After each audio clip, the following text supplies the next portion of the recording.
Hello again.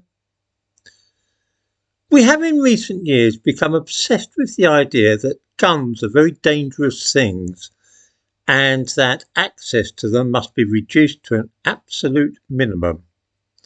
Otherwise, or so it is claimed, the murder rate in the country would soar.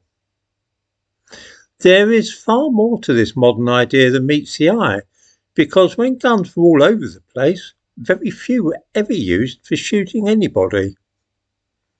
Let's take a trip to the late 1960s and see what was happening in those days and then compare it with now. The first thing to consider is that there were an awful lot of guns floating around in Britain at this time, the world in which the baby boomers grew up.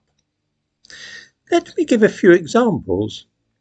In a typical grammar school in the 1960s, Ilford County High for Boys in Barkingside, there was an armoury, which was a large walk-in cupboard filled with guns.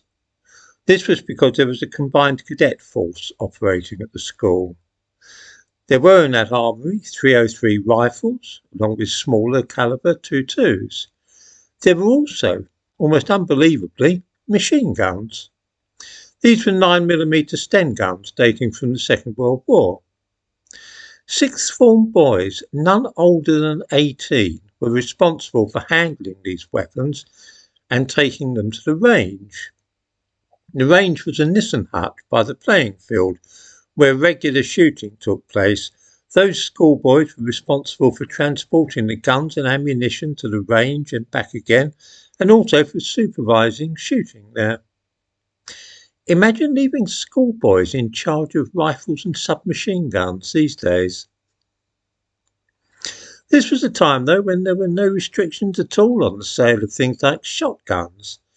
Anybody over the age of 21 could walk into a gunsmith and buy a 12-bore shotgun and ammunition, pay in cash, and walk out without showing any identification. One didn't need a firearms certificate to own a shotgun until 1968. There were huge amounts of weaponry in private hands at that time, much of it left over from the war. In 1965, a firearms amnesty was declared so that anybody could hand in any guns that they had to the police with no questions asked. 50,000 firearms were surrendered, most of them military. Pistols, rifles, machine guns, even grenade launchers were handed in at police stations. One point of interest, though, is that shootings on the streets were so rare that when a murder of this kind did take place, it was front-page news for weeks. In 1966, 3 police officers were shot dead at Shepherd's Bush in London, and the shock of this crime was immense. That same year, George Cornell was shot dead by Ronnie Cray in the Blind Beggar pub in Bethnal Green. These crimes caused great concern simply because shootings of that kind were unheard of. The case is very different today, and it's not just gangsters and police officers being shot dead. Let's look back over the last 6 months or so, just in London. In July, a 15-year-old boy was shot dead in London.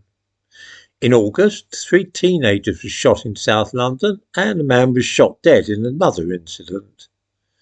In September, a young man called Tiquan Stevenson Walters was shot dead in Kilburn. In October, a young man was shot dead in Barking in East London.